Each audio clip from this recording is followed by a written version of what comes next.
वो काम करने वाली बर्तन मांजे, झाड़ू लगाए, पोछा लगाए, वो तुम्हारे घर में काम करने आए, तुम्हारे बच्चों को संभालने आए, वो टिकता फिर 5-6 हजार में, और तुम 50,000 रुपये महीना कमाओ तो भी मुसद्दी लाल जैसी।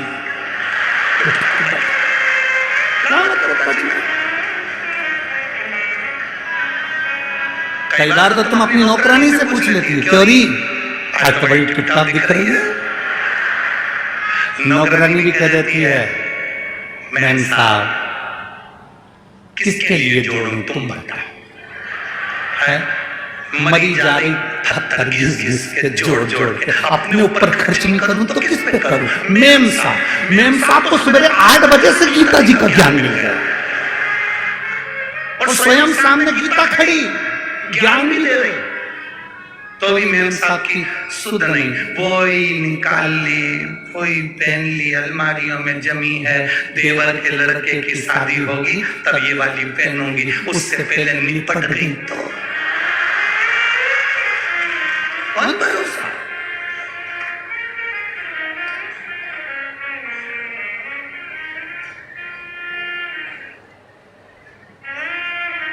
क्या भरोसा है जीवन का, साथ देती नहीं ये किसी,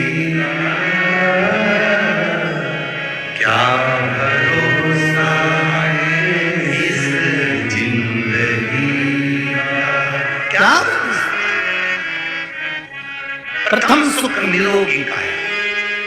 आप दुनिया के कितने बड़े करोड़पति हो, हमने पहले भी एक बार कथा में कहा था, जलगांव की कथा में कहा था, दुनिया का सबसे बड़ा सेठ, दुनिया का सबसे बड़ा पैसे वाला, दुनिया का सबसे अमीर व्यक्ति, दुनिया का सबसे करोड़पति व्यक्ति, दुनिया का सबसे अमीर व्यक्ति कौन है, तो हमने जलगांव की कथा में कहा था, दुनिया का सबसे बड़ा सेठ वो है जिसके सोने वाले कमरे में, जिसके बेडरूम में कोई दवाई नहीं है, वो दुनिया का सबसे बड़ा सेठ है।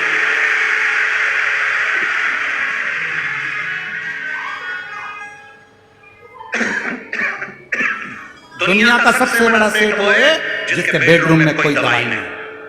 अगर आपके सोने वाले कमरे में सिर के पास ड्रॉज में बहुत सारी दवाइयों का ढेर लगा है, समझ लेना मेडिकल की दुकान हो तुम।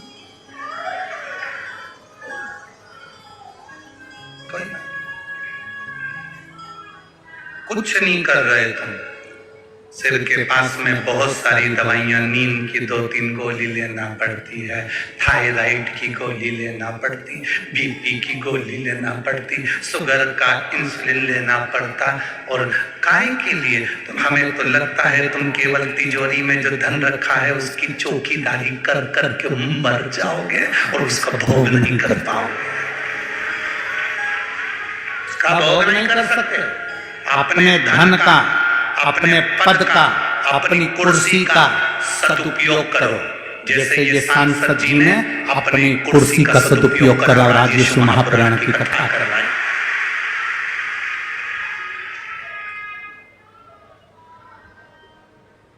मैं माननीय श्री उन्मेष जी पाटिल जी को और उनकी धर्म पत्नी श्रीमती संपदा जी पाटिल जी को धन्यवाद दूंगा।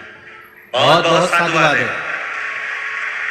आपने अपने क्षेत्र में कितना भी रोड बनवाया हो, कोई भी काम करा हो, पर उससे बड़ा काम आपने ये कर दिया कि क्षेत्रवासियों के कल्याण हेतु उनका दिल था।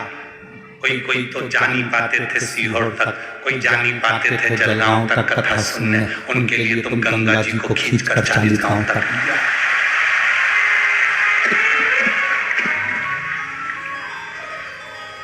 ये शिव कथा है, ये शंकर की उदारता, यीशु महापुराण तत्व सुख देने वाले प्रथम सुख है निरोगी काया। एक ऋषि हुए उद्दालक ऋषि, जिनका नाम था उद्दालक। उनके बहुत सारे शिष्य थे। उन शिष्यों में एक शिष्य था उनका ऋषि काहोर।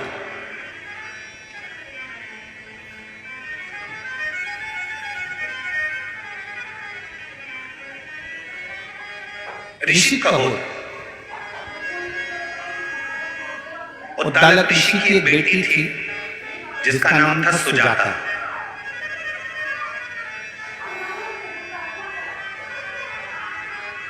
सुजाता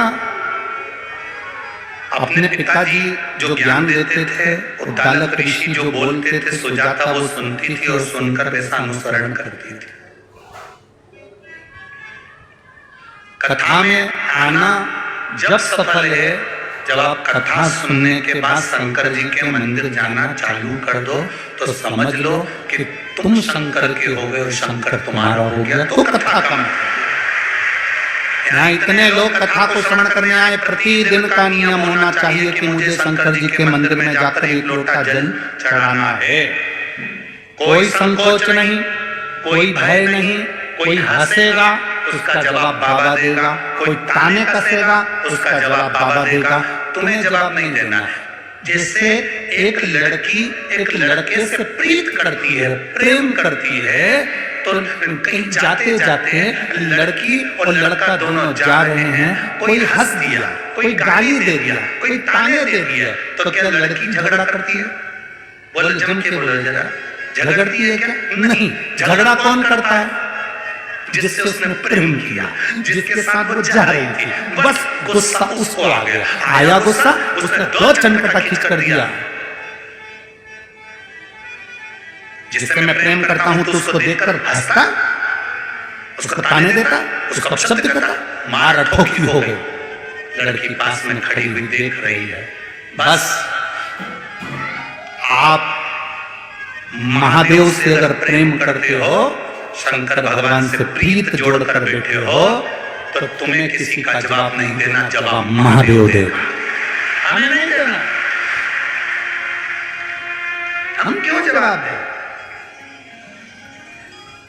अरे तेरा ही दिया मैंने खाया पिया है, तेरा शुक्रिया है, तेरा शुक्रिया। शिष्यों को ज्ञान दे रहे थे और सुजाता ने सुन लिया। सुजाता सुनी।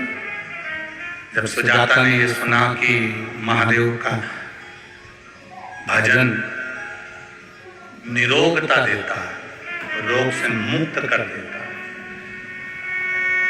निरोगता।